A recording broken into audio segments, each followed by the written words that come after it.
everybody, how are you today? I hope you are great. So this is Pooja and welcome again to my YouTube channel Language Success.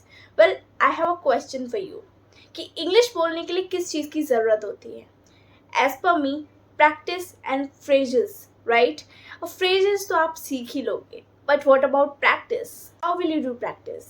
क्योंकि spoken English सिर्फ practice और बोलने से ही आएगी, right? आप कहेंगे कि मैम हमारे पास तो कोई प्रैक्टिस करने के लिए पार्टनर नहीं है और ना ही इन्वायरमेंट है जहाँ पे हम इंग्लिश में बातचीत कर सकें.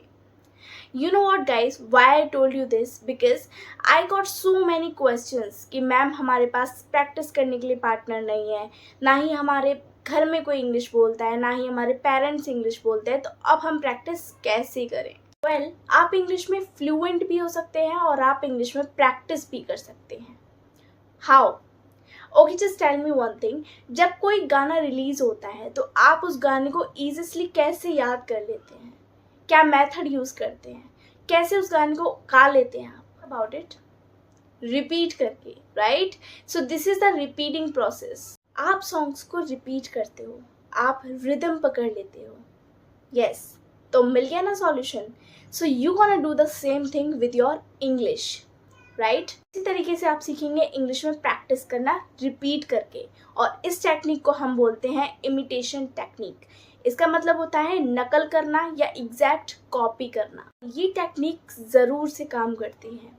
ओके, तो मैं आपको कुछ सेंटेंस बताऊंगी सिनेरियो के थ्रू, जहाँ पे दो लोग इंग्लिश में बातचीत करेंगे, but you gonna do one thing, you gonna repeat my sentences, right? तो आपको सिर्फ मुझे रिपीट नहीं करना, मेरे सेंटेंसेस को रिपीट नहीं करना. आपको करना क्या है, आपको मुझे ऑब्जर्व करना है और एग्जैक्ट चीज़ें आपको फॉलो करनी है. जैसे मेरी प्रोनाउंसिएशन, मेरे एक्सप्रेशन और मेरे बातचीत करने का तरीका आप एग्जैक्ट टू बोलेंगे, आप कॉपी करेंगे मुझे. So this is a day 1 और आज के लेसन की थीम है इंट्रोडक्शन एंड जर्नल टॉक. तो जर्नल टॉक का मतलब होता है आम बातचीत. जब हम किसी से मिलते हैं और तब हम अपनी बातचीत को शुरू करते हैं, इंट्रोडक्शन देते हैं और बातचीत को आगे बढ़ाते हैं, that's called introduction and journal talk.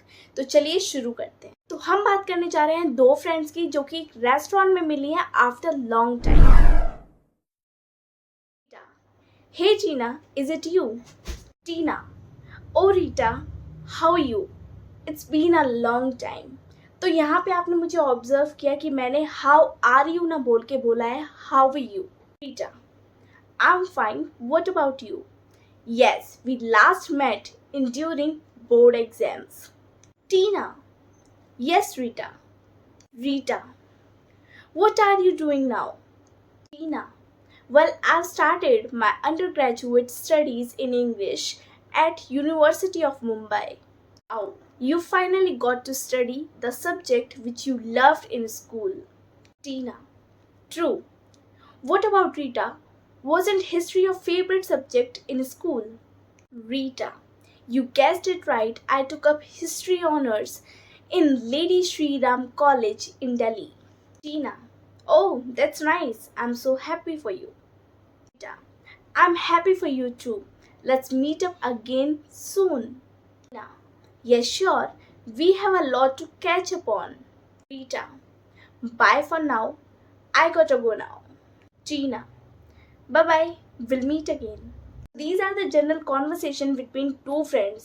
I hope you pause that video and repeat my sentences.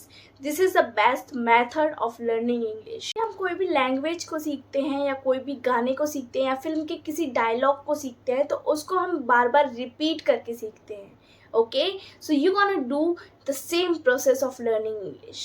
That would not take prolonged time. Okay? That will take tiny time of learning English.